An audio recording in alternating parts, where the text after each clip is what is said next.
La mission Jeanne d'Arc 2019 comprend, comme vous le voyez, le porte-hélicoptère amphibie, puisque c'est son nouvelle appellation, Tonnerre, et puis la frégate Lafayette.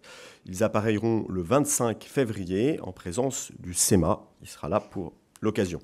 Il s'agit, comme vous le savez, de parfaire par un volet pratique de mise en situation la formation des futurs officiers de marine qui sont appelés à exercer des responsabilités au sein des unités de la marine.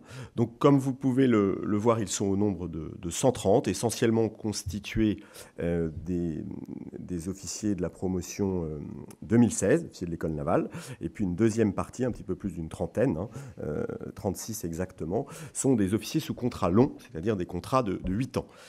S'y ajoutent également les commissaires qui se destinent à servir dans la marine, et puis une petite dizaine d'officiers étrangers. Voilà.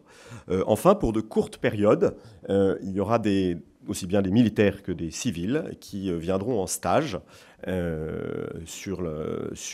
le cadre de la mission Jeanne d'Arc. Il s'agit en particulier de 10 sous-lieutenants de l'école militaire de Saint-Cyr-Couët-Quidan et puis d'élèves de l'EDEC, voilà, dans le cadre d'un stage management.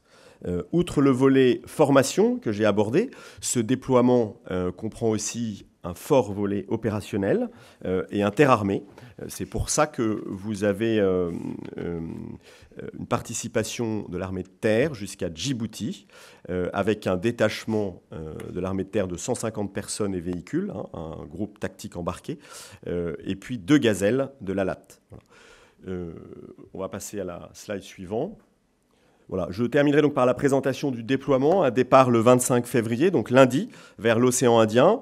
Puis, vous le voyez, Madagascar, les îles Éparses, ensuite le cap de Bonne-Espérance, et puis traversée de l'Atlantique vers le Brésil, et puis les Caraïbes et retour à Toulon le 20 juillet. Alors, ce déploiement, je ne vais pas vous le décrire dans le détail, il a 3 dominantes. La première, c'est une dominante amphibie, puisque effectivement c'est une des vocations premières de l'ex-BPC appelée porte-hélicoptère amphibie. Et donc, vous avez plusieurs exercices avec nos partenaires, l'Égypte, il y a un autre exercice à Djibouti, il y en a un au Brésil, et enfin, il y a un exercice avant la traversée retour de l'Atlantique, il y a un exercice avec nos alliés américains. Donc voilà pour le volet amphibie. Deuxième grande dominante, c'est la partie entraînement à la gestion d'une crise humanitaire, avec un temps fort dans les Caraïbes, où nous nous entraînerons de manière conjointe avec les Pays-Bas, et avec qui nous avions déjà coopéré donc dans un cadre réel, si je puis dire, après l'ouragan Irma. Voilà. Il s'agira de prendre en compte tout ce retour d'expérience et de faire un exercice sur cette thématique. Enfin, vous le voyez, il y a aussi une thématique souveraineté avec plusieurs passages dans les eaux françaises pour affirmer notre présence.